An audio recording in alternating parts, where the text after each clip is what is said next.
పైన చాలా కసరత్తే చేస్తారు.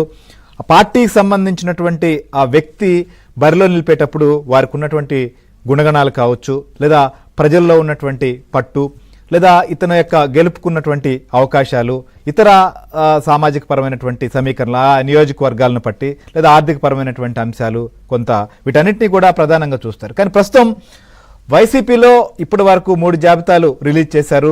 టికెట్ల కోసం కసరత్తు చేస్తూ కొంతమంది ఎంపీ అభ్యర్థులకు కావచ్చు, ఎమ్మెల్యేలకు కావచ్చు, టికెట్ల విషయం పైన కొన్ని కండిషన్స్ పెడుతున్నటువంటి పరిస్థితి. ఆ కండిషన్స్లో చాలా ఉంటున్నాయి. ఒకవేళ ఎవరైనా తమకు పడనటువంటి రాజకీయ నేతను కలిసిన, ఇప్పుడు మచిలీపట్నం ఎంపీ బాలశౌరి ఇదే విషయంలో పార్టీకి రాజీనామా చేసినటువంటి పరిస్థితి. ఆయన సీఎం రేవంత్ విందుకు అటెండ్ అయ్యారు. ఆయనతో పాటు మరికొంతమంది కూడా వెళ్ళారు. దీనిపైన చాలా సీరియస్ అయింది ప్యాలెస్ సంబంధించిన వర్గాలు. ఎందుకు ఒక పార్టీ సంబంధించినటువంటి నాయకుడు మరొక పార్టీ సంబంధించినటువంటి కార్యక్రమానికి వెళ్ళడం కూడా తప్పు, లేదా ప్రత్యర్థి పార్టీలను ఇష్టం వచ్చినట్లుగా తిట్టాలి, ఇదొక కండిషన్.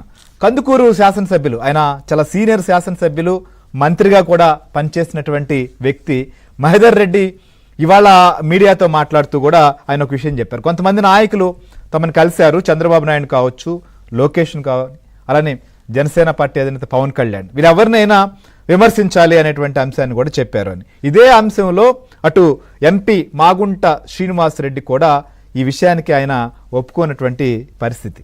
సో ఇప్పుడు మహేదర్ రెడ్డి బయటపడ్డారు. ఇంకా ఈ విషయాలను బయటకు చెప్పనటువంటి వాళ్ళు చాలామందే ఉన్నారు.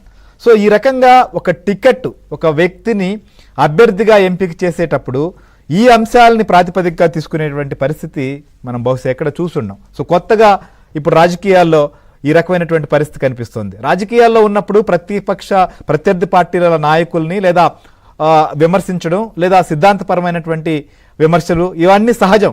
కానీ టికెట్ కోసం ఇష్టం వచ్చినట్లుగా మాట్లాడాలి అనేటువంటి కండిషన్లు ఎందుకు అంటే, తమకు టికెట్ ఇవ్వకపోయినా వారు ఇలానే ఇక్కడే ఉండాలి కాబట్టి వారిని ఈ రకంగా తిట్టించి వారిని తమ వద్ద ఉంచుకోవాలనా, లేకపోతే నిజంగా తిట్టడంలో ఏం ఆనందం ఉంటుంది? తిడితే ప్రజలు ఓట్లేసేటువంటి పరిస్థితులు ఉన్నాయా?